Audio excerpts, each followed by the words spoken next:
Pedro Ortega Rodríguez nació en Teror en 1961. Se licenció en 1984 en Ciencias Biológicas por la Universidad de La Laguna en Tenerife, especializándose en Ciencia e Ingeniería de Alimentos al realizar un máster en la Universidad Politécnica de Valencia, del año 1985 a 1987. Ha compaginado la actividad profesional con la docente, siendo profesor asociado a tiempo parcial del Departamento de Patología Animal, Producción Animal, Bromatología y Tecnología de los Alimentos de la Universidad de Las Palmas de Gran Canaria entre 1990 y 2004. También ha sido presidente regional de la Asociación Industrial de Canarias, ocupando dicho cargo en 2005, 2007 y 2009. Asimismo, ha sido presidente provincial de la Asociación Industrial de Canarias en el periodo 2005-2010. En el año 2005 fue elegido tesorero de la Confederación Canaria de Empresarios, cargo que ostenta hasta su nombramiento como consejero del Gobierno de Canarias en julio de 2015. Pedro Ortega ha sido consejero del Consejo Económico Social de Canarias desde 2007 hasta su nombramiento como consejero del Gobierno de Canarias en julio de 2015 y presidente del Consejo Económico Social de Arucas en el periodo 2012 a 2015. Desde julio de 2015 hasta julio de 2019 ha sido consejero de Economía, Industria, Comercio y Conocimiento del Gobierno de Canarias, ocupando asimismo los cargos de presidente de los consejos de administración de Sodecan, ITC y Proexca. Don Pedro Ortega Rodríguez, muy buenos días. Buenos días. Muchísimas gracias por recibirnos aquí en su despacho. Ha sido un año marcado por la política, por las elecciones a nivel nacional, a nivel regional, insular y local. Como presidente de la Confederación Canaria de Empresarios, ¿cómo valora este 2023 con todo lo que ha supuesto y sobre todo con elecciones de por medio? Si me permite, primero nada, gracias a ustedes por contar con nosotros y por venir a esta, la casa de todos los empresarios de Canarias, por estar aquí y bueno, pues un placer participar con ustedes de algo, vamos a una prueba sin límites. Bueno, pues yo creo que usted me habla del 2023 y digo que es uno más de estos años en los que no hemos tenido límites.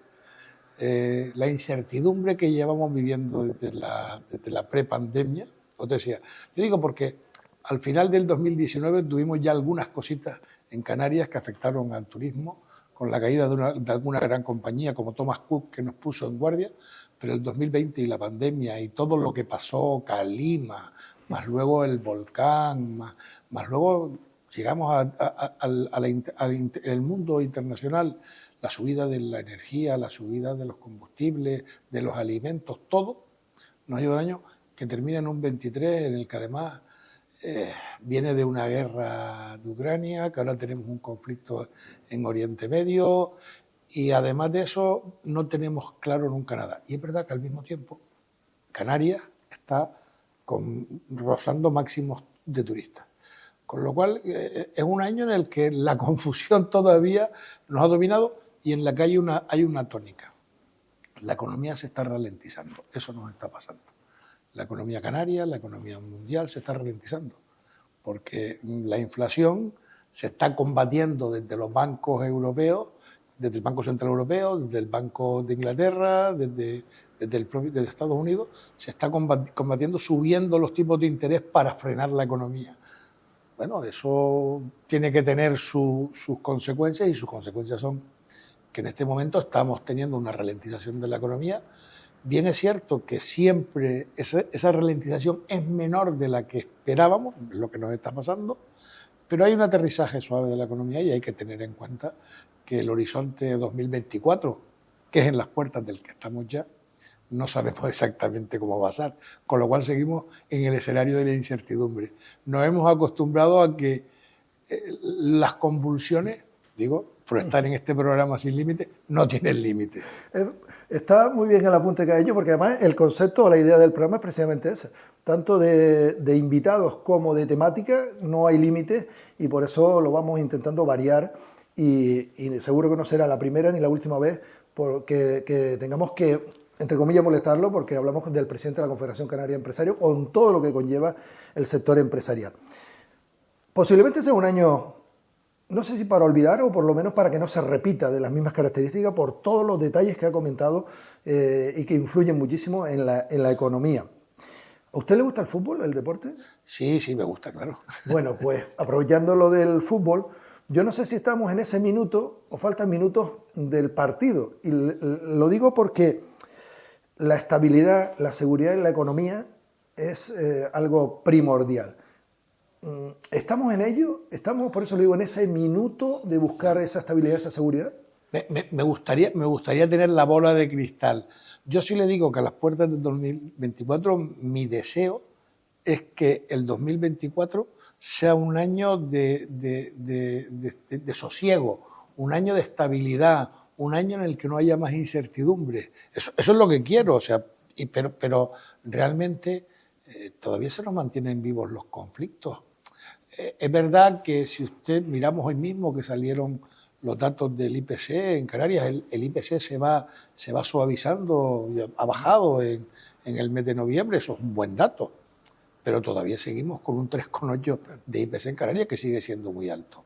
O la cesta de la compra. La cesta de la compra, la inflación subyacente, o sea que sí, teniendo la más baja en Canarias que a nivel nacional, que estamos hablando de una diferencia importante entre en Canarias, está más baja, la inflación subyacente es la que afecta a los productos que no son perecederos ni a la energía. Es decir, cogemos elementos, porque cuando a veces hablamos del IPC, los productos frescos dependen de la estación, dependen de la época del año, estamos en Navidad, pues los productos perecederos, ciertos productos se venden más, todo eso afecta.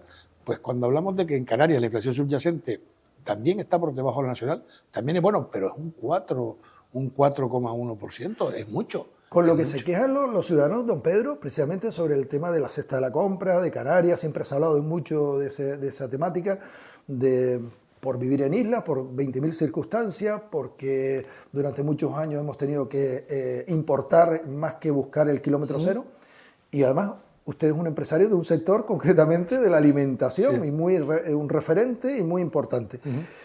La economía canaria, ¿en qué punto está respecto a la española o también a la europea? Bueno, la economía canaria tiene los condicionantes de una región ultraperiférica.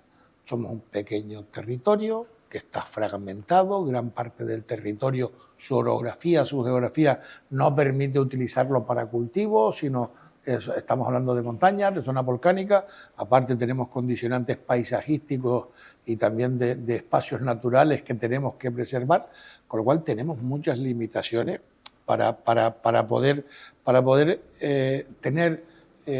compararnos con grandes economías.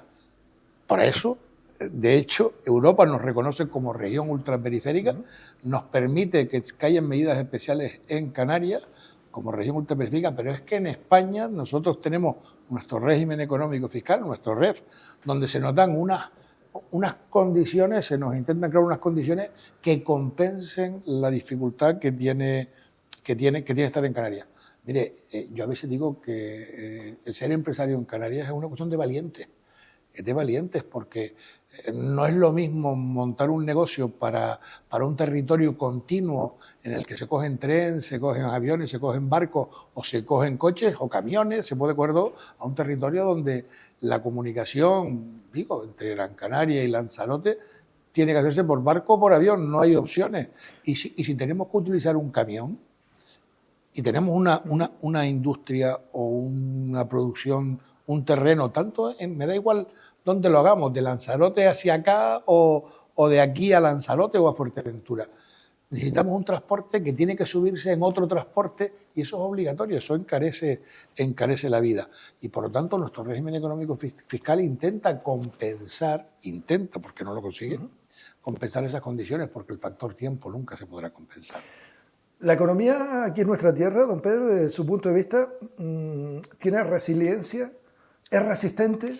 Es resiliente, es absolutamente resiliente. Es verdad que nos apoyamos en nuestro motor, que es el turismo, que nos apoyamos y el resto de los sectores gravitan en base a que el turismo va bien. La pandemia nos demostró que con turismo cero esto no funcionaba y de hecho tuvieron que tomar medidas especiales para Canarias para poderle solventar. Eso para quitarnos de dudas. El turismo es el motor. Ahora lo que tenemos que hacer es que junto con el turismo crezcan otros sectores que puedan, junto con el turismo, yo lo defino, hacer más grande, dar más volumen para que todos podamos vivir mejor. la apuesta de los empresarios es la de generar riqueza y empleo. Porque generando riqueza y empleo todos somos felices. Me está quitando muchas preguntas, pero no pasa nada, porque Sí, se sí. las volveré a repetir, ¿eh? Sí, sí, porque sí. es importante lanzar esos mensajes a nuestra ciudadanía. Nos habla de turismo. El turismo superó, o tuvo que superar, no, tuvo que vivir y padecer la pandemia, las crisis. Pero parece que no tiene cota, que no tiene fin. Estamos hablando de cifras, usted lo acaba de decir, casi de récord, abrumadoras. No, bueno, estamos hablando de que yo creo que, pero esto creo que es una situación mundial. La pandemia nos confinó a todos en el mundo y yo creo que después de la pandemia el mundo en general, y esto nos pasa de forma general, la gente quiere viajar, quiere recuperar ese año o esos 2 años perdidos. Y eso lo estamos viviendo, pero es que además en Canarias tenemos unas condiciones especiales, tenemos una situación privilegiada, donde además de dar un paisaje, un clima, una gente cariñosa que recibe, y tener unas instalaciones turísticas de primer nivel, no solamente eso, además de eso nosotros somos capaces de dar seguridad, porque tenemos seguridad jurídica, tenemos seguridad en las calles, tenemos seguridad sanitaria, y ese conjunto de cosas pues vienen ahí. Si a eso le sumamos que lamentablemente en este momento hay algún conflicto en Medio Oriente que distrae más a la gente, pues esto lo convierte en Canarias se convierte en un sitio de referencia. Que indirectamente no, aunque nadie sea el mal ajeno, a nadie, no, pero indirectamente nos favorece. Ya nos pasó en otro momento en la primavera árabe también, que nos pasó algo similar, pero esto es así, pero eso pasa, es decir, ¿cuánto tiempo va a querer la gente seguir saliendo de esta forma? No lo sabemos. Pero sí que es verdad que hoy tenemos un boom de turismo y lo digo porque las imágenes que vimos, que se veían en las televisiones este fin de semana, están en todo el mundo. La gente estaba en todos lados. Veíamos Madrid, veíamos Sevilla, veíamos Berlín, Londres, cualquier ciudad europea, Praga, todas estaban llenas de gente en un puente y Canarias está al 100%. Entonces esto es así. También es bien cierto que el cambio climático no lo puede negar nadie, aunque hay algunos negacionistas. De cara a nuestro turismo, acostumbrados a que estos meses en ciertas latitudes, en ciertos países de Centro Europa o Norte Europa, el frío era tan intenso que hacía que viniesen los turistas, con ese cambio climático hay todavía países que a esta altura dicen, pero ¿cómo es posible que estemos con tan buena temperatura?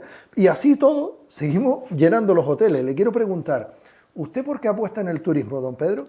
¿Por un turismo de calidad más que de cantidad?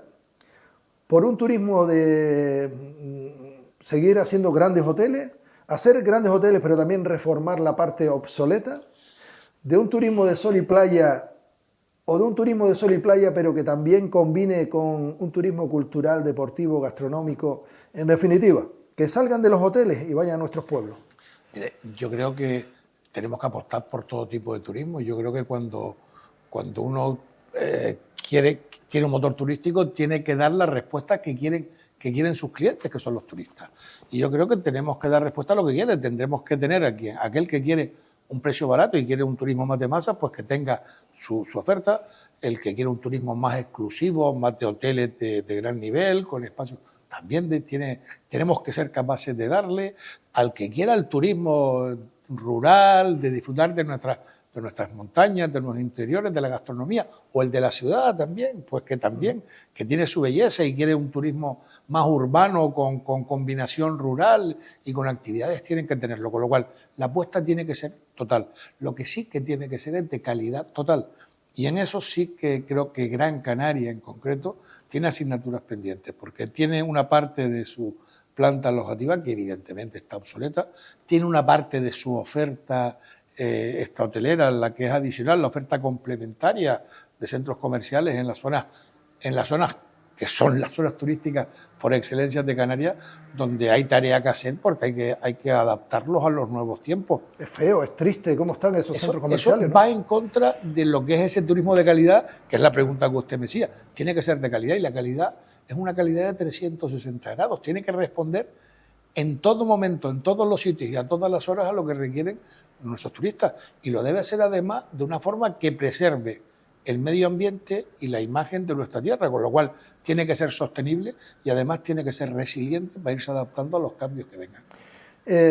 Vivimos, por suerte, en unas islas muy afortunadas, cada una con sus peculiaridades, con sus bellezas, con su fortaleza y también con sus debilidades, como si hiciéramos un DAFO.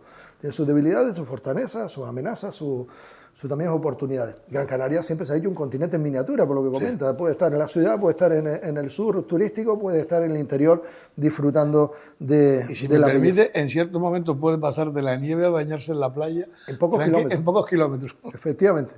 Algunas veces, no ocurre siempre, pero algunas veces ha ocurrido y hay algunos turistas que cuando vienen lo valoran y lo valoran mucho. Y las colas que se forman, ¿no?, para subir, porque se nos va en pocas horas. Hay que aprovecharlo.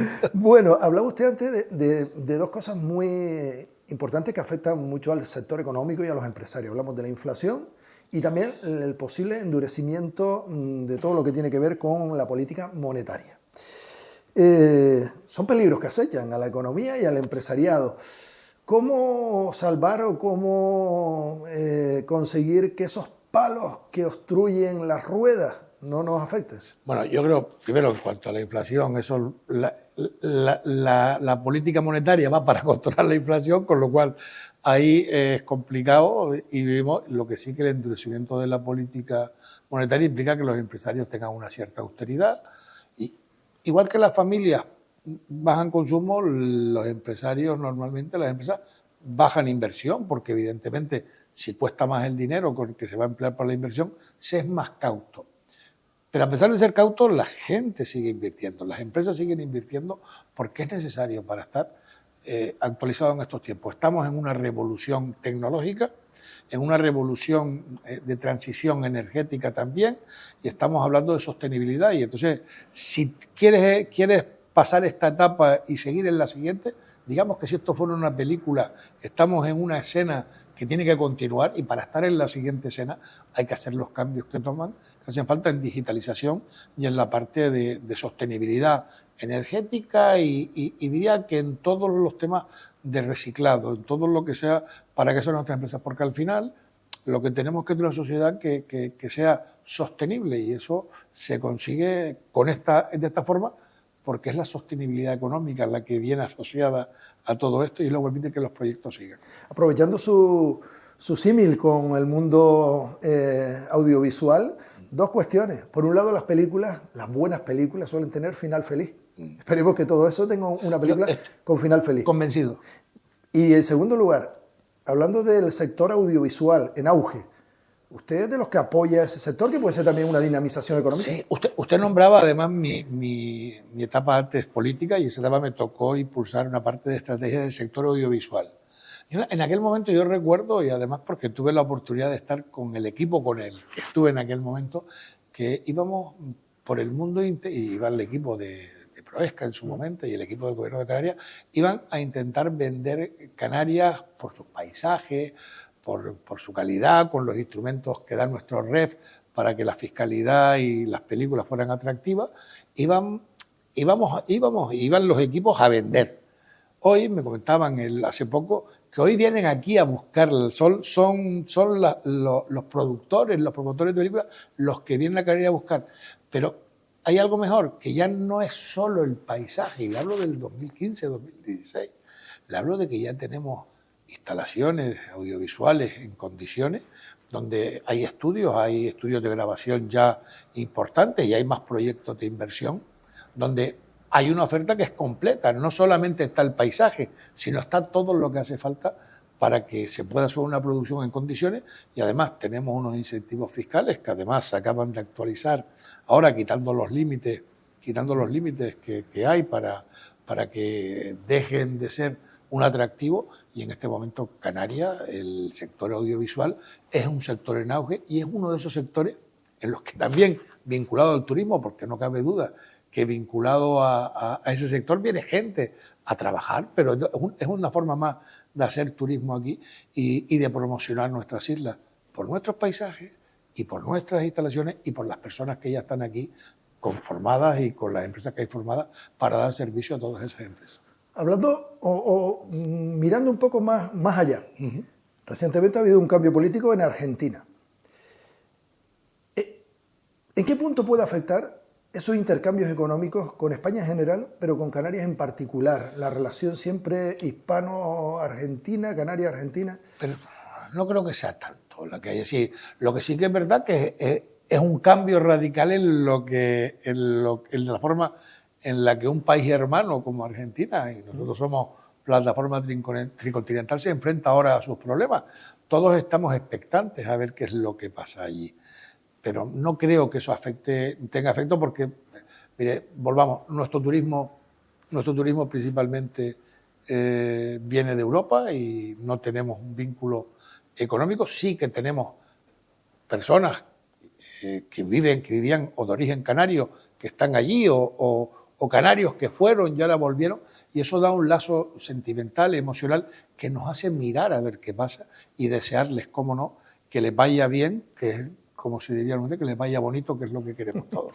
Don Pedro, el sector empresarial, en cuanto a demandas a la clase política para los próximos años, si tuviera que decir 3 o 4 demandas prioritarias, ineludibles, inexcusables. No lo tengo aquí, mire. Nosotros cuando nos enfrentamos al 2023, le hablo de diciembre del 22, en noviembre, le planteamos a todas las sectoriales que forman parte de la Confederación Canaria de Empresarios que nos entregaran sus demandas para nosotros podérselas trasladar a los políticos. Nosotros elaboramos un documento tutelado desde la Confederación, pero con la aportación de todos, un documento de consenso donde está todo aquello en lo que estamos de acuerdo todos, un documento de demandas para la recuperación económica y social de Canarias en el periodo 2023-2027.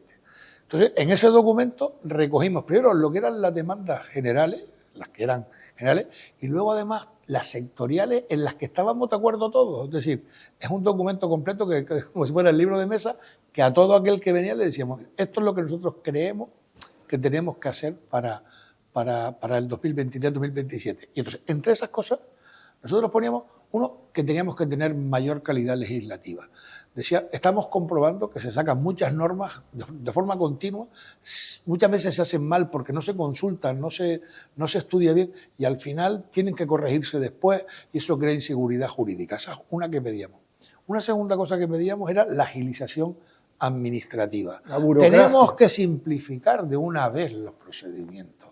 Tenemos que facilitar que la actividad empresarial funcione, porque es lo que decía, si generamos empleo y riqueza con las empresas, dejemos que sea fácil, que sea ágil el que una empresa se pueda instalar. Pero no fíjese, perdón que le interrumpa, ahora continúo con eso, ¿sí? Con esas demandas. Es una cuestión que yo llevo escuchando hace mucho tiempo, años. La parte empresarial y la parte política, o por lo menos algunos políticos, llevan precisamente quejándose y reclamando la ralentización de proyectos, de puesta en marcha de iniciativas por la burocracia, por lo engorrosa que es toda la administración. Pero nadie le ha puesto, como suele decir, puertas al sol, o nadie le ha puesto coto a esa situación. Es que usted conoce una cosa, unos y otros nos quejamos, pero no nos ponemos a trabajar juntos para resolverlo. Entonces nosotros por eso hemos lanzado un foro de debate que le llamamos el Foro de la Colaboración Público-Privada. Nosotros entendemos que en colaboración público-privada el 2 más 2 no da 4, da más que 4. Entendemos que si nos unimos y buscamos los problemas y buscamos el cómo resolverlo de forma conjunta, daremos solución, porque a veces se toman decisiones sin consultar.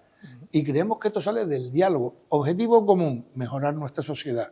Objetivo común, tener una Canarias sostenible. Objetivo común, que nuestra gente viva y esté bien. Pues ese es el objetivo, vamos a ver qué lo frena. Agilidad administrativa, agilidad de los trámites. Oiga, ¿qué pasa?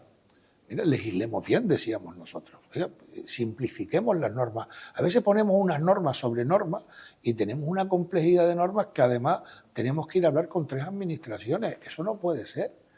Hay que simplificar los procedimientos, hay que ver cómo se agilizan y eso, créame, que a día de hoy, en una España, en una Canarias digital, con una tecnología nueva, porque antes podemos entender que eran papeles que iban, pero es que ahora ya no puede ser, hay cosas que deberían ser capaces ya de resolverse de forma rápida. Y sin embargo, cada vez introducimos una administración, decimos que es digital, pero al mismo tiempo mantenemos procedimientos de la época en la que era el papel. No puede ser, hay que agilizar y hay que ver qué es lo que necesita un empresario para montar lo más rápido posible su negocio cumpliendo las normas. Pero también las normas tienen que estar bien elaboradas. Pero es que se elaboran normas, se mantienen las anteriores. Y mire, es que hay veces que alguien se enfrenta a un procedimiento que tiene 3 normas al mismo tiempo. La que estaba, la que está cambiando y la reforma. Eso no puede ser, esto hay que cambiarlo. Sin lugar a dudas, hay una ralentización en ese aspecto y por eso digo que sería muy saludable para la economía que la parte política y la parte empresarial se pusieran de acuerdo, ese consenso y que no sea solo una unidireccionalidad, unilateralidad, solo hacia un lado, sino que haya, usted dice, consenso. Hablando de consenso o de unión, ¿cómo es la relación Confederación Canaria de Empresarios, Círculo de Empresarios, Cámara de Comercio? Bueno, mire, vamos a ver, la Confederación Canaria de Empresarios es la que representa, en la que le da la Constitución, le da la representación de todos los empresarios, es la que lo tiene. La Cámara de Comercio es una corporación de derecho público en la que actúa para dar servicio a los empresarios, pero no tiene la representación. El Círculo es un grupo de empresarios que se reúnen en una mesa para debatir sobre temas y lanzan debates dentro de quienes pertenecen a ese grupo o como quienes pertenecen a otro. Pero la Confederación Canaria de Empresarios no se puede comparar con ninguno de ellos porque es la que representa a todos los empresarios por mandato constitucional y es la que tiene la representación de los empresarios de Canarias. Incluso, no sé si actualmente, pero a lo mejor en otras etapas, algunos miembros de ese círculo o de esa cámara han estado dentro de la Confederación, ¿no? Sí, bueno, sí, pero evidentemente el asociacionismo empresarial lo hay de diferentes formas. Y es una forma más de actuar y de sentarse a hablar. Personas que tienen una actividad y que se unen para comentar sus problemas, comentar sus oportunidades, buscar generar lazos y de alguna forma son mesas de diálogo en las que enriquecen y sus aportaciones las utilizamos desde la Confederación para dar traslado a aquellas que gozan del respeto, del apoyo de todas las organizaciones. Porque, insisto, la Confederación lo que hace es ser la que representa el consenso, la que transmite y representa a todos. Por eso le decía ese documento, en el que lo que hicimos además fue vamos a decir todo aquello en lo que estemos de acuerdo. ¿Y qué le ha dicho la parte política de ese documento? La parte política lo agradeció porque ese es el documento de trabajo que estamos utilizando en la post-elección. Entonces, cuando llegamos con el manual, digo, ya te lo dimos. Con los deberes hechos. Los deberes derechos, ahora vamos a trabajar sobre eso. De hecho, el foro de colaboración público-privada que hemos montado, hemos contado con el apoyo del gobierno. Estamos en el Consejo Asesor del Presidente y le hemos hablado de la pérdida de productividad que estamos teniendo en Canarias, o le hemos hablado y lo estamos trasladando en las mesas para ver cómo juntos enfocamos este problema, le damos solución, porque al final lo que quiere la administración, lo que quieren las empresas es que la sociedad vaya mejor, porque las empresas tienen que tener beneficios y los beneficios salen cuando la actividad existe, y si existe actividad, existe beneficio, existe empleo y existe pues riqueza para todos, y al final es lo que hay. Se está negociando actualmente, bueno, en la anterior legislatura ya se negoció y se llegó a acuerdo con la patronal y los sindicatos junto al gobierno nacional, con lo difícil que es poner de acuerdo a esas tres patas, por decirlo de algún modo, de la economía. Ahora se sigue negociando para intentar subir nuevamente el salario, también la reducción de las horas laborales semanales y otra serie de cuestiones. ¿Usted como presidente y como empresario lo ve factible, lo ve real, lo ve posible ese acuerdo de subir salarios para equipararnos a otros países europeos, de bajar el número de horas laborales? Bueno, lo primero que es que se adoptan criterios generales muchas veces en la preelección que son demagógicos y eso al final nos arrastran a situaciones complicadas. nosotros desde la Confederación lo que hemos planteado, lo que plantea la COE a nivel nacional y lo que planteamos es, nosotros hemos hecho una propuesta de aplicar lo que hemos hecho en el acuerdo, en el quinto acuerdo para la negociación colectiva, unas subidas salariales pactadas, hemos dicho que se apliquen las mismas. Más hemos dicho que se aplique un 3% de subida al salario mínimo, no nos sentamos en la mesa a decir que no, y además, dependiendo del IPC, si el IPC es muy alto, que se llegue hasta un 1% más de subida. Eso es lo que defendemos. Pero lo que pedimos es que sea una causa previa, es decir, si la administración es la que sube el salario, ¿por qué no el salario mínimo? ¿Por qué no lo reconoce en los contratos que firma que ese es un encarecimiento del contrato, que a lo mejor hace que un contrato deje de ser viable y una empresa que ha hecho un contrato pierda? Lo que pedimos es déjeme repercutir ese incremento de coste, que lo aplica usted, déjeme repercutirlo. Pero además lo que decimos es que eso tiene que hacerse en el seno del diálogo social. Lo que no se puede hacer es como se hizo alguna subida anterior o como se hizo la reforma de las pensiones, que se hizo por la puerta de atrás sin contar con los empresarios.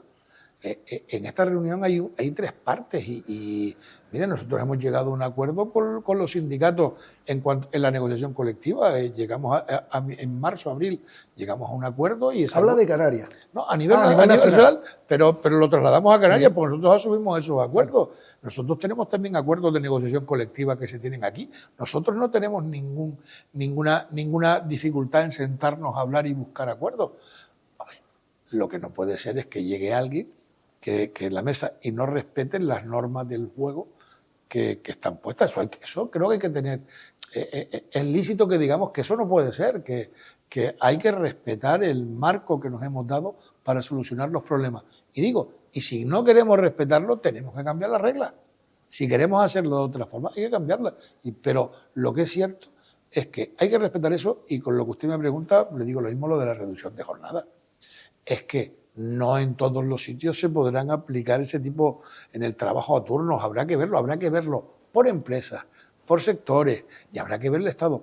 Mire, yo creo que además lo que hay que hacer es procurar que las empresas sean viables para que puedan seguir manteniendo el empleo o creando empleo. Claro, porque al final lo que más preocupa al ciudadano, o de los puntos más preocupa, es precisamente el trabajo o no estar en el paro. Se ha conseguido, por ejemplo, y eso da estabilidad a muchas familias, el que sean fijos, el que pasen de la discontinua a fijo. O, por ejemplo, lo que usted comenta, por sectores, por tipo de trabajo. Hablamos lo mismo de la edad de jubilación. ¿Sí? ¿Usted comparte de que hay una edad para todo el mundo igual? Cuando hay sectores que a lo mejor... Pero yo creo que habrá que analizar las cosas en cada caso, y además que se analicen en el seno del órgano o de la mesa o del acuerdo que se haya establecido para ver qué es lo que hay que hacer. Pero las cosas están ocurriendo todas por imposición, por detrás, y nos enteramos por sorpresa. Y además, entramos en una espiral complicada. Se lanzan los mensajes preelectorales, que además todo el mundo dice que sí. O sea, pero es que a veces a lo mejor es pan de hoy y hambre para mañana. Y yo creo que las cosas hay que pensarlas bien antes de decirlas. Pero estamos en la sociedad de los titulares. Sí, sí. Y el que dice el titular mejor hay. Yo siempre recuerdo, y lo pongo un ejemplo, cuando estaba en el gobierno, además, que un día llegó y una determinada organización dijo Canarias renovable en el 2050, 100% energía renovable.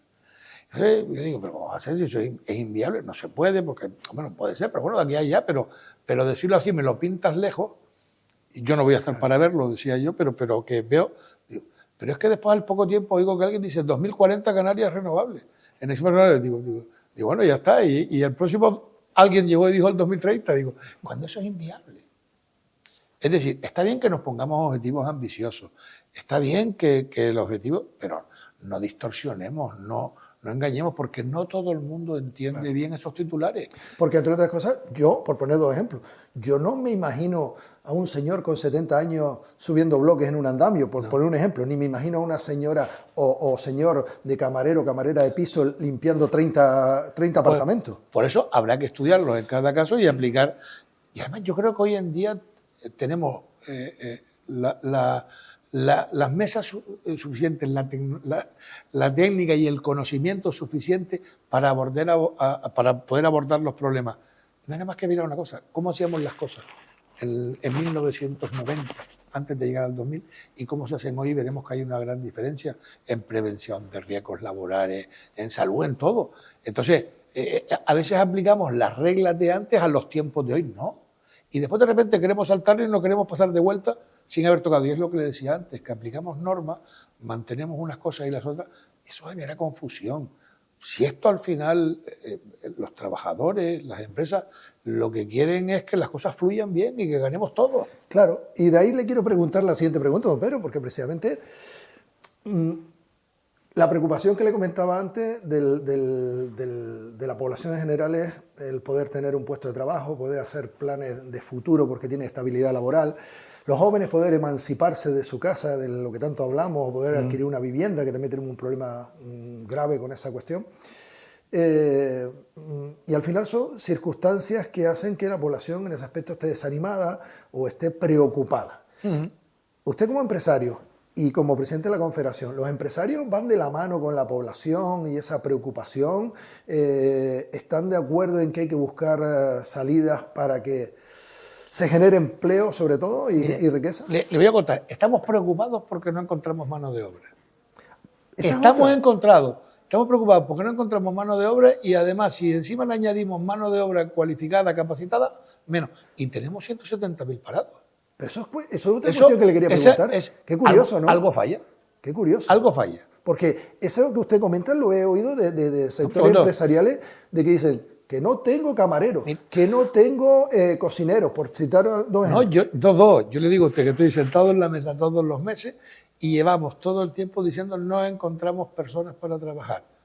Mecánicos, chapistas, soldadores, cocineros, conductores, de todos los sectores. Estamos teniendo un problema y 170.000 parados. Algo falla.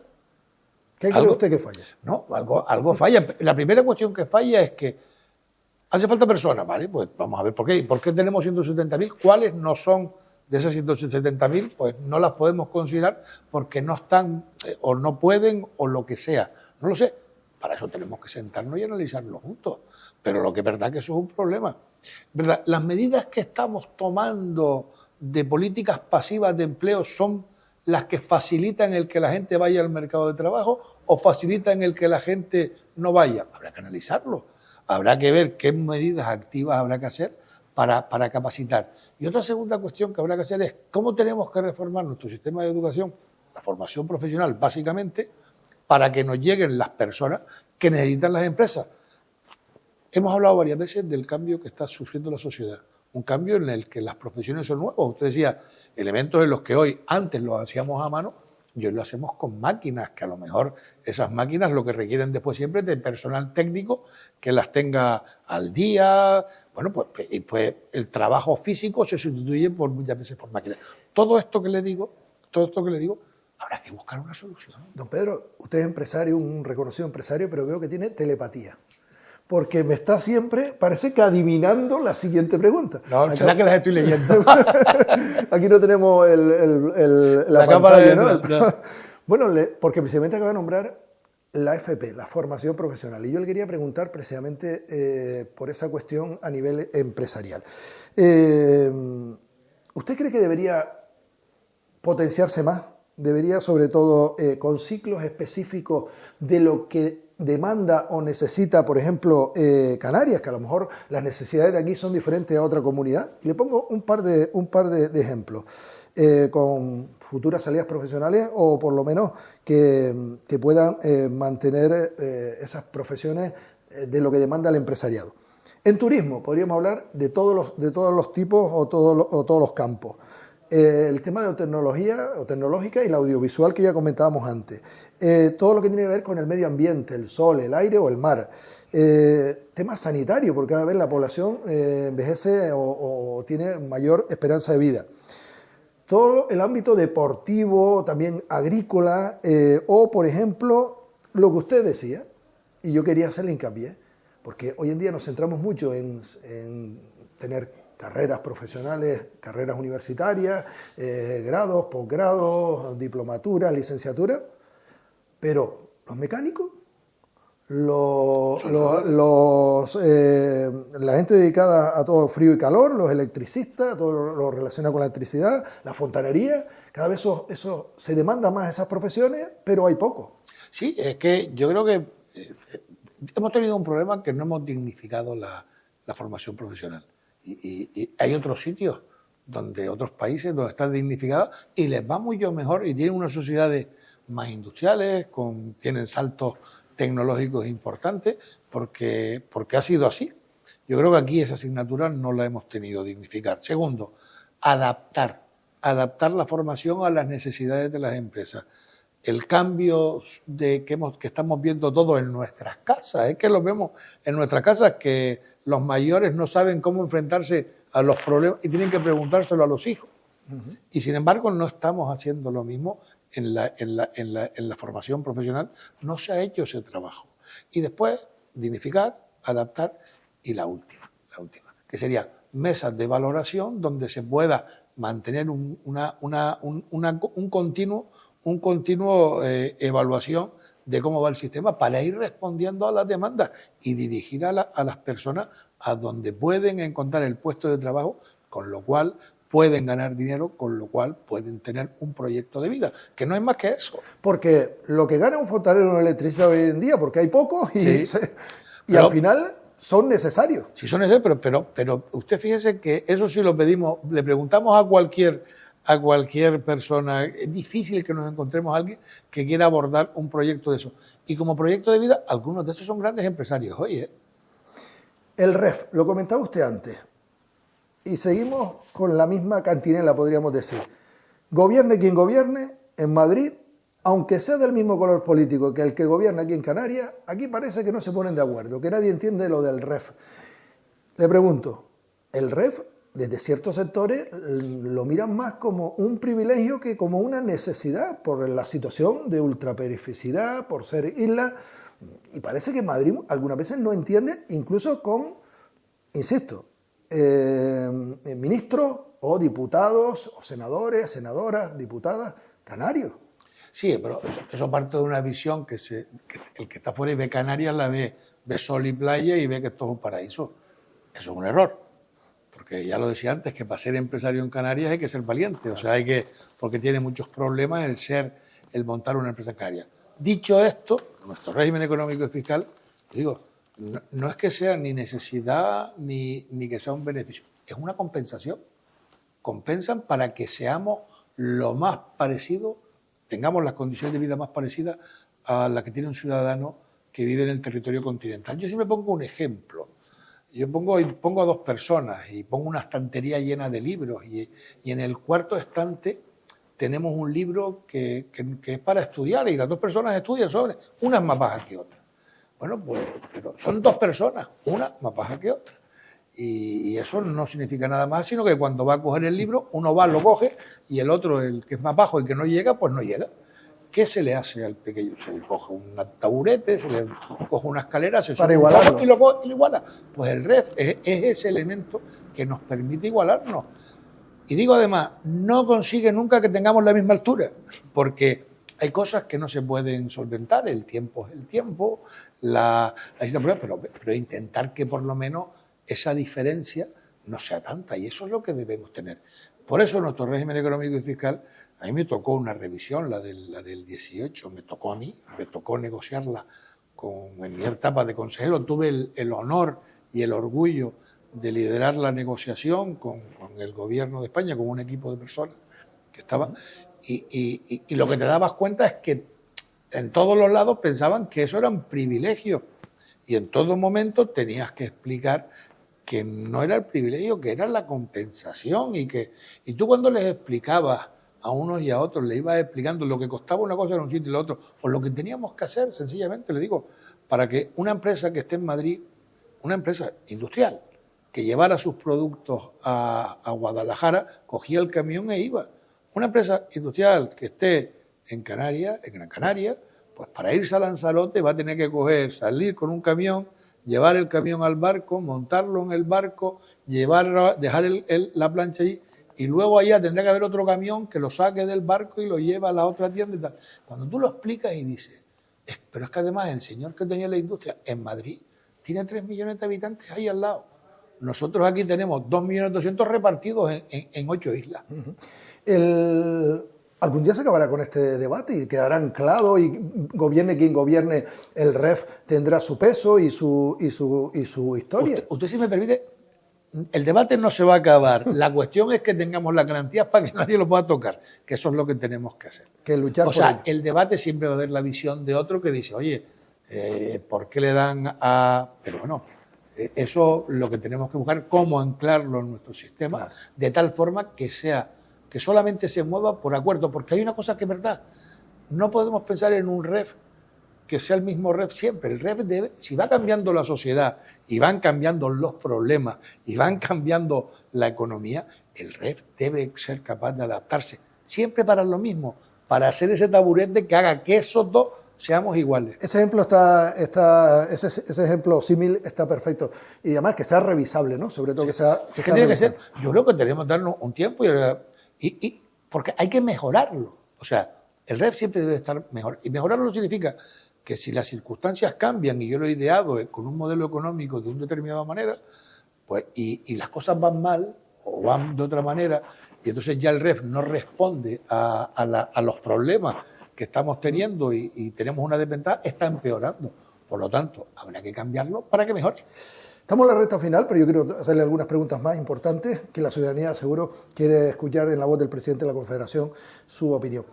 Por ejemplo, ahora comentaba lo de la dificultad que tiene un empresario cuando tiene que llevar mercancía o sus productos a la península, ¿no? El coste. En su momento perdimos los puertos francos, que era un instrumento ahí potentísimo de economía, porque venían muchos peninsulares a comprar aquí de otros lugares por esa ventaja. Se perdió misteriosamente. Luego está un tema de debate. No sé cuál es su opinión y sobre todo para esa cesta de la compra que decimos que es lo que busca el ciudadano de bajarla. El AIEM. Eso que hay gente que desconoce. ¿Usted qué haría con esa cosa? Bueno, el AIEM hay que mantenerlo. Es un instrumento de política económica para favorecer a la producción agrícola e industrial. Eso, evidentemente, todo lo que forme parte de nuestro régimen económico y fiscal, como el IGIC. Nosotros tenemos un IGIC que no tenemos IVA, y el IGIC lo que es inferior al IVA, para intentar favorecer eso. La medida de la IEM lo que intenta es proteger a la producción agrícola y a la producción industrial. ¿Y cómo lo hace? Pues haciendo que, compensando que los sobrecostes que se tienen, se compensen cuando hay producción en Canarias. Entonces, lo que se trata es de favorecer que haya producción agrícola e industrial y ganadera en Canarias. ¿Cómo conseguimos bajar la cesta de la compra? Porque también está el gran debate de cuando se le ha acusado a algún sector empresarial de encarecer, dicen intencionadamente, los precios cuando tenían stock. No es que fuese una crisis, por ejemplo, lo de las papas, cuando hubo el problema de las papas. Es que, vamos a ver, a los problemas puntuales, en el momento que la oferta y la demanda se desacompasan, no tampoco es que haya especulación. El problema es que a veces, si la oferta supera la demanda, se genera una alarma como consecuencia de que va a haber un problema de desabastecimiento y se va a acaparar y a comprar mucho, al final los precios suben. O sea, porque es oferta y demanda, ese es el mercado que tenemos, y lamentablemente hay veces que momentáneamente y puntualmente pueden pasar cosas que no corresponden a lo que debería, a lo que es deseable y a lo que debería ser. Pero eso ocurre. Si usted me dice a mí ahora cómo se corrige lo de los precios en Canarias, que la cesta de la compra, tenemos un problema, por eso tenemos el régimen económico y fiscal, para intentar compensar que estamos más lejos. Es que ese camión que lleva la mercancía o las papas, o que lleva las cebollas, o que lleva las zanahorias, o que lleva un producto, la leche, o que lleva, o sea, que va de Madrid o va de Soria a Madrid, va en un camión. El que lo quiera hacer, cuando ese producto viene a Canarias, ese camión tiene que llevar a Cádiz, a Valencia, a Barcelona, me da igual, tiene que subir ese producto a un barco y tiene que venir en un barco. Luego tiene que descargarse del barco. El barco, cuando se descarga, si viene a Gran Canaria, pues bueno, aquí se queda. Pero si el producto va a Fuerteventura, pues tendrá que coger otro barco más. Eso cuesta más. Tenemos un costo. Ahora bien, sube el precio de la energía, sube el costo del barco, pues sube más eso afecta aquí. ¿Qué le ocurre al que está en Madrid? Porque solamente le afecta en el camión, pero aquel que está aquí le afecta el coste del combustible del camión, más el del barco, más el del camión de aquí. Es un círculo vicioso, es como Pero para eso está nuestro régimen económico y fiscal, porque nos compensa, porque estamos alejados, porque estamos fragmentados y porque somos pocos. Y entonces, para eso está. Pero, y si me permite una expresión, no hace milagros el REF. Compensa, pero no soluciona totalmente la diferencia, porque es inviable. Por lo que comenta, claro, hay importantísimo entonces la aportación o las ayudas, en este caso, de los gobiernos, y sobre todo porque, para que no sea el dicho de el pez que se muerde la cola, ¿no? Que al final el perjudicado siempre es el ciudadano. Sí, efectivamente. No, pero es que además la situación es que hay veces que hay productos que se ven que pueden estar más baratos aquí que en Península. Y eso es así, y eso es política comercial que se puede encontrar a veces, o más baratos aquí que en Europa. Pero a veces se habla de las cosas y se habla de los precios sin los estudios totales. Pero mire, habla usted, si Europa admite que eso existe y admite que tengamos un régimen económico y fiscal con una serie de medidas especiales, si España y el gobierno de España y el Parlamento Español permite que nosotros tengamos un régimen económico y fiscal con unas medidas, con un IGIC que es inferior a lo que es el IVA, pagamos menos, y permite que existan una serie de instrumentos fiscales para favorecer la inversión. Es por algo. Si tenemos la subvención al transporte de pasajeros en avión y en barco, es por algo. Si tenemos una serie de medidas de compensación al agua, es por algo. Si la tarifa eléctrica que pagamos se paga, hay 1.000 millones que se financian entre todos los españoles, porque es más caro producir energía en Canarias, porque para 2 millones de personas aquí hacen falta 7 centrales eléctricas, mínimo, y con 7 no tenemos porque ahí estamos en los problemas que estamos hablando de la emergencia energética, porque si se nos fastidia una, no tenemos otra que poner en marcha, lo que pasó en La Gomera. Entonces, este sistema es más caro el sistema sanitario, porque necesitamos hospitales en todas las islas. Sin embargo, en un territorio continuo, un par de hospitales arreglan el problema. Pero esto es así. Esto es una respuesta corta a la que le voy a preguntar. Dígame. ¿Ocurre en ciertos países europeos? ¿Ocurre en alguna comunidad española también, actualmente? ¿Usted es partidario de aplicar la tasa turística? Yo creo que eso debe tenerse cuidado, porque eso puede ser ir contra lo que en este momento es nuestro motor económico. Yo creo que todo lo que se quiera hacer hay que hablarlo con el sector, hay que ver lo que es y tomar medidas que puedan reducir o que puedan bajar la competitividad de nuestro sector. Yo no puedo estar de acuerdo. Y le voy a poner otro ejemplo. Tenemos ahora la tasa a los combustibles que tenemos, que se le van a poner por normativa europea. Y eso va a encarecer o puede encarecer en cantidad el destino Canarias en el uso de los aviones. La tasa verde que se está negociando para que Europa compense, ¿no? Sí, pero vamos a ponernos en el caso de un turista alemán o de un turista. Si resulta que el billete a Canarias tiene que pagar una tasa y el billete a Cabo Verde no tiene que pagar esa tasa, le va a salir más económico quizás ir a Cabo Verde que venir a Canarias. Pero a lo mejor luego habrá que poner en la balanza lo que usted ya apuntaba hace un ratito, la seguridad jurídica, la climatología de los hoteles. ¿Cuál es el umbral? ¿Cómo lo sabemos? Esto es ponerle el cascabel al gato. Entonces hay que tener cuidado. Por eso le digo que todo lo que se haga hay que hacerlo en el consenso, con análisis, con estudios de impacto, porque lo que no podemos tomar son medidas que vayan en contra de lo que es la generación de riqueza y empleo en nuestra tierra. ¿Qué importancia puede tener en los próximos años algo que usted comentó antes de pasada, pero que yo le pregunto, la colaboración público-privada? Bueno, en las fundamentales. Es que esto se tiene que resolver en colaboración público-privada, todo. Por eso le digo que cualquier elemento que se quiera, cualquier tasa, cualquier cosa que se quiera hacer, tiene que verlo. Además, yo creo que tiene que aplicarse innovación a la colaboración público-privada, porque estamos pensando que la colaboración público-privada es el contrato. Esa es una parte.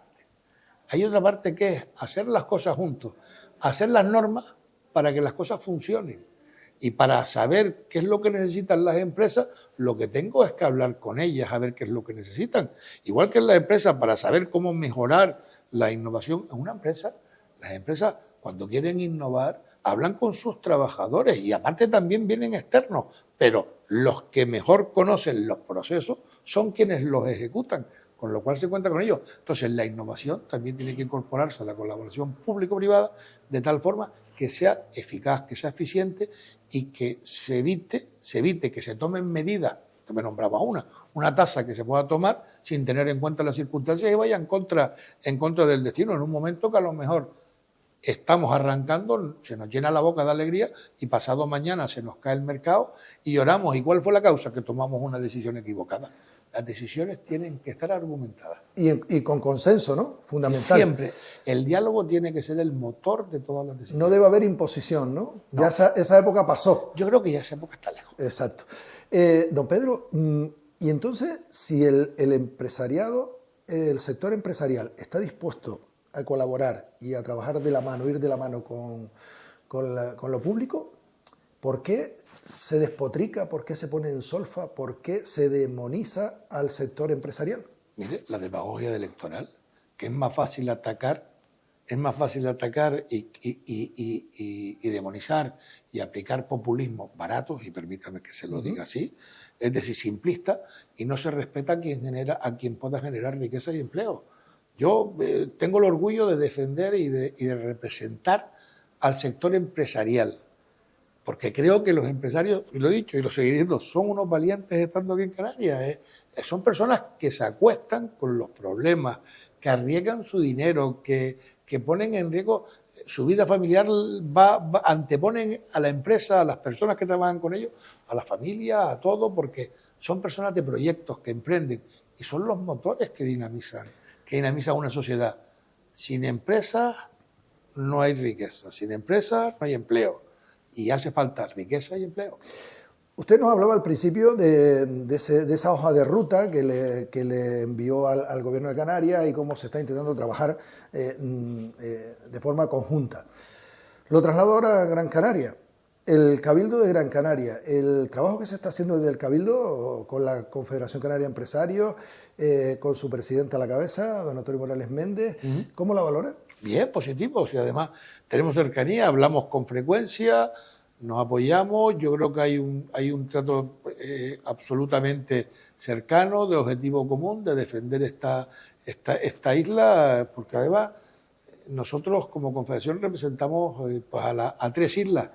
Y en las 3 islas vamos con la misma filosofía, defenderla a los empresarios y representar a los empresarios de las 3 islas para conseguir generar riqueza y empleo en las 3. Y en Gran Canaria en concreto el trato es muy fluido, además es cordial y además es de colaboración. De hecho, a don Antonio Morales le dimos el documento de las demandas empresariales cuando estuvo aquí en esta casa, se lo dimos. Muy bien. Don Pedro, hemos hablado de cosas fundamentales de cara al futuro. Hablaba antes del tema audiovisual, donde usted comentaba que también fue partícipe en los inicios de este potente sector que puede generar economía y salidas profesionales. Pero hay otras cuestiones al vivir en islas y rodeados de mar. El sector marítimo, con todo lo que conlleva eso, de mejorar los frentes marítimos, de muelles deportivos. Incluso hay una demanda, eso sería ya como la joya de la corona, ¿no? Sí. O el coronar algo tan potente y de primer nivel como es Costa Melonera. Sí. Muchos dicen que faltaría poner ahí una playa de arena artificial como hay otras en la isla o en otras islas. Los centros comerciales, que también lo abordamos, lo hemos comentado, que están feos, dan mala imagen y es necesario una mejora. Y después hay otra cuestión que puede ser una punta de lanza, que puede ser un potencial económico a corto o medio plazo, como esto lo que tiene que ver con la eólica marina. Mire, yo soy partidario de que hay que impulsarla. O sea, de hecho, en mi época de consejero me tocó iniciar los primeros trámites con el Gobierno de España para intentar luchar porque aquí hubiese eólica marina, porque entendemos que es la solución para la energía renovable en Canarias en cantidad, porque en el territorio, en tierra, tenemos problemas, estamos limitados, ya decimos que tenemos poco espacio, los aeropuertos nos condicionan las personas y nos condicionan los espacios naturales protegidos. Entonces, hay que irse a otro sitio, donde además la eficiencia a la hora de generar energía es mucho mayor. En el mar, las horas de viento que se tienen son infinitamente mayores que en tierra. La capacidad de poner elementos de mayor envergadura que tengan mayor generación de energía también. Parece que el gobierno de España está muy interesado en que aquí se trabaje. Es que aquí estamos muy avanzados en eso y además tenemos un puerto que tiene unas instalaciones para reparar barcos, que vale también para tener las instalaciones de eólica marina. Y mire, pasa una cosa, que tarde o temprano en el África Occidental también se va a desarrollar instalaciones de energía eléctrica que van a venir asociadas a la eólica marina. Y don Pedro, y esa es la oportunidad de Canarias. Y todo lo que tiene que ver con la investigación bioquímica, de farmacia, de medicina, podría ser también, Canarias podría ser un referente a nivel de investigación médica con las algas y con Taliarte y con todo lo que tiene que ver con el mar. Sí, ahí tenemos al Instituto Tecnológico de Canarias, que se dedica a investigar en la parte de algas, o también al Instituto de Algas, que está también en Taliarte en su conjunto, todo, y las universidades. Tenemos una universidad que también trabaja con una facultad de ciencias del mar, y ahí tenemos, nosotros además en nuestro mar, tenemos seres vivos, vegetales y animales, que muchos de ellos pueden darnos un potencial de desarrollo. Pero mire, de forma general, Canarias es un laboratorio natural de ensayo. Su dimensión la convierte en un laboratorio natural de ensayo. De hecho, el primer aerogenerador marino de España se instaló en Plocán, ahí en Telde, que es uno posicionado sobre el mar, no es flotante como lo que se quiere hacer ahora, porque se trata de alejarlo, pero en el fondo eso demuestra que somos un laboratorio y eso es de ensayo. Si pasamos a veces por esta zona, vemos cómo hay prototipos de aerogeneradores que se colocan, se están probando para ver si funcionan y se van escalando, haciéndolos cada vez mayores, con el fin de venderlos. Algas, el ITC está trabajando en proyectos de buscando especies de algas específicas de aquí con sus propiedades, y también se está haciendo un instituto de algas también. Y en cuanto a lo que le comentaba, el frente del litoral marítimo también es de los que apuesta porque hay que mejorarlo y que también hay posibilidades ahí de desarrollo. Nosotros creemos que la economía azul es esto, es el marino marítimo, o sea, lo que es la costa y lo que es el mar. Y en uno y en otro tenemos una riqueza inmensa en Canarias que tenemos que ver cómo conseguir que todo eso hablamos de los puertos deportivos, usted los nombraba, que se convierte en un atractivo, en una forma de darle mayor contenido a Canarias como destino turístico. ¿Haría una playa en Melonera? Bueno, yo no haría playa, eso, como usted comprenderá, yo no me defino, no me puedo definir en estas cosas porque no conozco exactamente cómo sería, pero yo creo que todo lo que se pueda hacer, que preserve, que mejore, pues se puede hacer, eso habrá que hablarlo. El tren, ¿cuál es su opinión al respecto? Hablamos de una isla en ciertas horas del día y en ciertas épocas del año masificada de vehículos, de coches, zonas intransitables algunas veces o desesperantes, tanto en la capital como en otros lugares de la isla. ¿Usted apostaría por el tren? Nosotros apostamos porque haya un transporte público que sea razonable, que sea y el transporte público, cuando digo que el transporte privado y el público convivan y que funcionen. Yo creo que para eso hay unas mesas de trabajo y hay una apuesta clara por el tren, pero mire, yo no sé si esa es la solución, no lo tengo tan claro que esa es la solución, pero bueno, esto es una cuestión de en la mesa del transporte, que tengan claro cómo nos enfrentamos al problema que tenemos. A veces se toman unas decisiones, insisto, que a lo mejor no son las más adecuadas y nos damos cuenta tarde. Yo no sé si esa solución que se está planteando ahora corresponde a este tiempo, si se pensó en un momento y ahora no. Yo creo que eso es sentarse y hablarlo. Está claro que el tren se va a construir y en la medida en la que se construya veremos si esa es la solución a los problemas. Se ha hablado mucho de que puede ser Canarias, desde hace años se lleva hablando que puede ser un trampolín importantísimo, un punto estratégico, en cuanto a por la situación geográfica de las islas y también que puede ser no solo para el turismo, sino sobre todo para bien de almacenaje o bien también de fabricación industrial. Me refiero a la posibilidad de que Canarias sea ese núcleo, esa zona estratégica entre tres continentes, Europa, África y América. Lo somos ya como base de contenedores, hay muchos contenedores y eso lo vemos en nuestro puerto. Llegan los barcos, aeropuertos que conectan. Yo creo que es lo que nos falta, a veces nos falta algo de conectividad con el África Occidental, que cada vez hay más. En la medida que el África Occidental se va desarrollando, cada vez nosotros nos vamos convirtiendo más en plataformas. Es una cuestión también de seguridad, de continuidad. Y es verdad que tenemos un puerto de primer nivel aquí en Las Palmas y que es un puerto que se está utilizando como base, como hub logístico. Lo que habrá que procurar es que además intentar fomentar que los tráficos con el África Occidental pues mejoren, vayan a más, sigan creciendo, que en los últimos años ya han crecido y tienen que seguir creciendo y en la medida que lo consigamos pues realmente nos convertiremos en esa plataforma tricontinental logística que es por la que luchamos. Esperemos que al final se consiga, porque estamos hablando del dicho al hecho, va un trecho, dice. Somos en muchas cosas, lo que pasa es que nos queda mucho camino por recorrer. Por eso, pero que se transforme en hecho, más que en dicho, ¿no? Sí, pues si usted lo ve además, somos una plataforma, muchas de las plataformas que estaban en el mar vienen a repararse a Canarias, de todo, de Sudamérica, de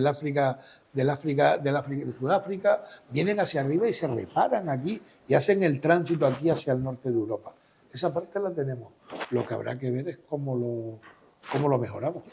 Don Pedro, me quedan 3 preguntitas y ya ponemos el punto final en esta primera entrevista con usted. Sostenibilidad y cuidado del medio ambiente. Usted ha hecho bastante hincapié en estas 2 cuestiones en esta entrevista.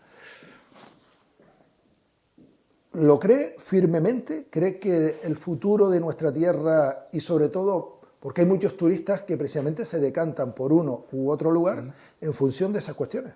Sí, por supuesto. Vamos a ver, no cabe duda. La Confederación está alineado con los objetivos 2030, está alineado con los 17 ODS y está trabajando para conseguir tener toda la sostenibilidad, mejorarla. Cuando le digo esto, le digo que las empresas lo están haciendo.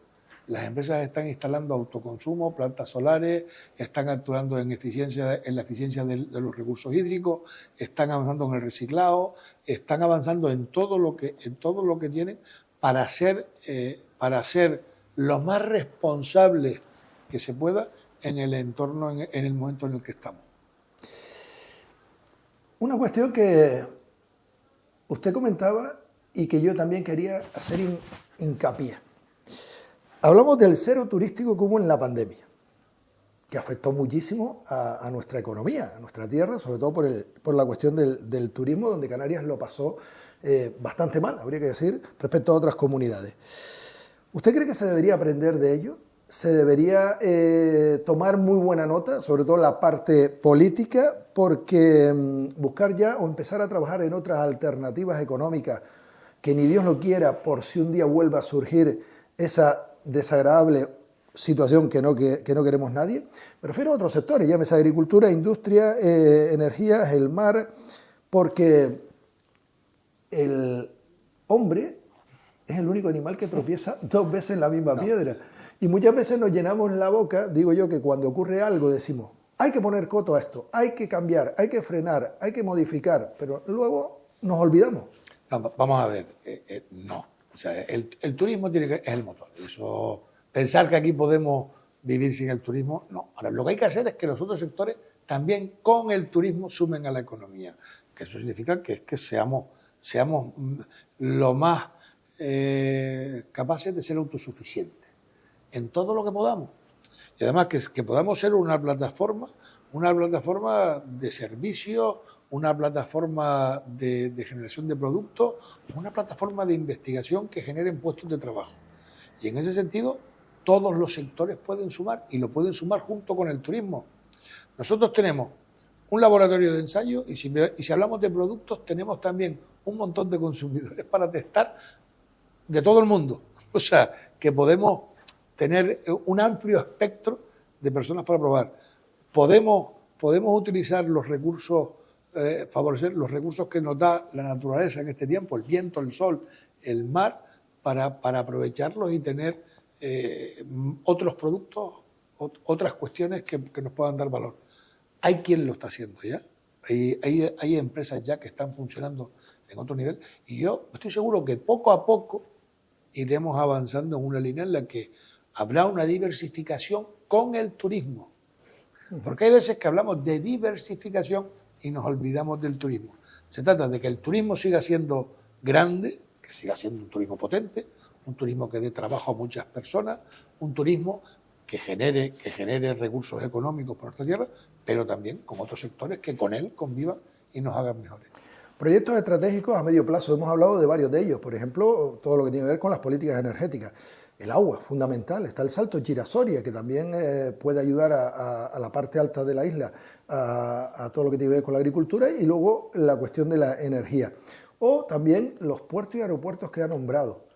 También sería importante mejorar la conectividad, también mantener esas tasas o precios para los canarios, pero bueno, tenemos unos puertos, un hub internacional. Sí, lo somos, y además, de hecho, dentro de las demandas, nosotros deberíamos de seguir mejorando en la conectividad, que nuestra conectividad sea la mejor, y en todos los proyectos que usted nombra, en todos esos, nosotros estamos, y además estamos empeñados en que salgan adelante. Usted nombraba el proyecto de Chira-Soria y el proyecto Salto de Chira, que para nosotros es un proyecto que va a permitir que haya una energía, que se pueda almacenar energía renovable y va a permitir un salto importante de la energía renovable. Todos estos proyectos, cualquier proyecto que conduzca a tener una Canarias más rica y más sostenible, va a contar con el apoyo de la Confederación Canaria de Empresarios. No le quepa la menor duda. Y en cualquier caso, en los que no estemos de acuerdo, pero que estamos dispuestos a hablar como ellos, que nos den los argumentos suficientes para, si es necesario, cambiar de opinión, y si no, pues bueno, pero bueno, la vida sigue. Don Pedro, la Confederación Canaria de Empresarios, dos retos, dos objetivos, dos cuestiones irrenunciables: generar riqueza, crear empleo. Sí, son las dos. Es que un empresario está para eso. Un empresario lo que hace, no hace otra cosa que aborda un proyecto para eso. Y lo que intenta es dar satisfacción a la sociedad con ese proyecto. Y la última, 2024. Yo quiero, ya lo decía al principio, quiero estabilidad, quiero un poco de sosiego, quiero menos incertidumbre. También me gustaría que el 2024 traiga un mayor respeto al papel importante que juega el empresario en nuestra tierra. Quiero que se entienda que además el empresario es necesario para nuestra sociedad, igual que el empresario necesita de la sociedad. Quiero que en el 2024 avancemos juntos, administraciones y empresas, para construir una Canarias más próspera y más sostenible, en la que haya riqueza y haya empleo. Y ese sería mi mayor deseo, que todos juntos de la mano construyamos una Canarias mejor.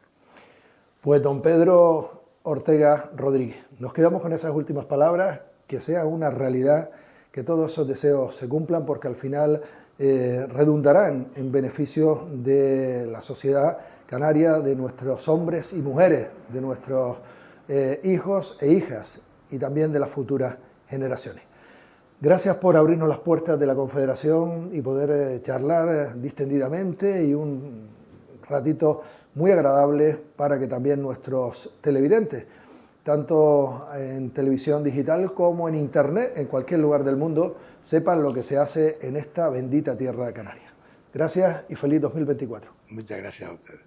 Pues ponemos el punto y final a este Sin Límites, hoy desde Las Palmas de Gran Canaria, desde la Confederación Canaria de Empresarios, con su presidente.